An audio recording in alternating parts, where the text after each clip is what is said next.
নমস্কার, আমি ডায়েটিশিয়ান দেবশ্রী পাল। বলুন তো আজকে আমার আলোচনার টপিক কি? আজকে আমার আলোচনার টপিক হচ্ছে বেদানা বা পমিগ্রেট। এটাও খেয়ে নি একটু। ভালো হলো খাওয়া, প্রচুর মিষ্টি। ততটা না এটা লাল, কিন্তু প্রচুর মিষ্টি। খুব বেশি লাল নয়, কিন্তু মিষ্টি। এর কি কোনো গুণ আছে? না, নেই। শুধুই কি আমরা এরকম চিবিয়ে চিবিয়ে খেয়ে নিই? অনেকে আবার অবশ্য বীজটা ফেলে দেয়, কিন্তু বীজটা খাবেন না খাবেন না, অনেক কিছু প্রশ্ন থেকে যায়। তো এবার জানা যাক যে এটা আদেও আমাদের উপকার না আমাদের ক্ষতি করে। বেদানা বা পমিগ্রেট সিডস, এর মধ্যে থাকে প্রচুর পরিমাণে পলিফেনল, যেটা অ্যাকচুয়ালি অ্যান্টিঅক্সিডেন্ট হিসেবে কাজ করে, যেটা আমাদের অক্সিডেটিভ স্ট্রেসের বিরুদ্ধে লড়াই করে। আর দ্বিতীয়ত হচ্ছে এটার মধ্যে পেয়ে থাকি আমরা প্রচুর পরিমাণে ভিটামিন সি, যেটা কোলাজেন গঠনে সাহায্য করে আমাদের।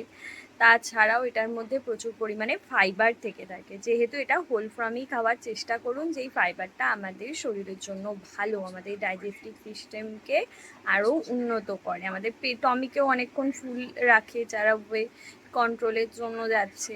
তার কারণ হচ্ছে বেদানায় খুব পরিমাণে হাই গ্লাইসেমিক ইন্ডেক্স নেই। তো সেই জন্য এটা হচ্ছে প্রচুর পরিমাণে ফাইবার থাকার জন্য এটা আমাদের টামিকে অনেকক্ষণ ফুল রাখতে সাহায্য করে। তাছাড়াও কিন্তু আমাদের ওভারঅল যদি দেখতে পাওয়া যায় তাহলে বেদানা কিন্তু ভীষণ উপকারী।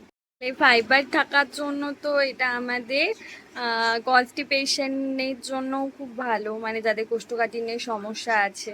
তাছাড়াও আমাদের অনেক ক্রনিক ডিজিজ আছে, সেগুলোর কিন্তু কি করে, ইনফ্লামেশন কমাতে কিন্তু সাহায্য করে, মানে হচ্ছে প্রদাহ কমাতে। আচ্ছা, তারপরে যেটা বলবো হচ্ছে, তাছাড়াও আমাদের ব্রেন সেলের জন্য ভীষণ ভালো, আমাদের ব্রেন সেলকে ভালো রাখতে, একটা সক্রিয় রাখতে ভূমিকা পালন করে দেখা যায়। এবার অনেক ধরনের ক্যান্সার আছে, তখন সেই সব খানিকগুলো ক্ষেত্রে যে ক্যান্সারে যে সেলটা যে আমাদের গ্রোথ নিচ্ছে, সেখানেও কিছুটা বা টিউমার যেখান থেকে আমাদের ম্যালিগন্যান্ট টিউমারটা আর কি মানে স্টার্ট হচ্ছে, ইনিশিয়েশন ফেজে যখন শুরু হচ্ছে, তখন সেক্ষেত্রেও কিন্তু ওটাও একটুখানি স্টপ রাখতে বা একটুখানি মানে সেটা প্রিভেনশনে, ক্যান্সার প্রিভেনশনেও কিছুটা ভূমিকা পালন করে থাকে। ঠিক আছে, তো আজকে এই পর্যন্ত। অবশ্যই আপনাদের যাদের প্রপার ডায়েট চার্টের প্রয়োজন, অবশ্যই আমার সাথে কন্ট্যাক্ট করবেন। আশা করি তাতে অনেকটাই বেটার থাকবেন। আজকে এই পর্যন্তই। টাটা।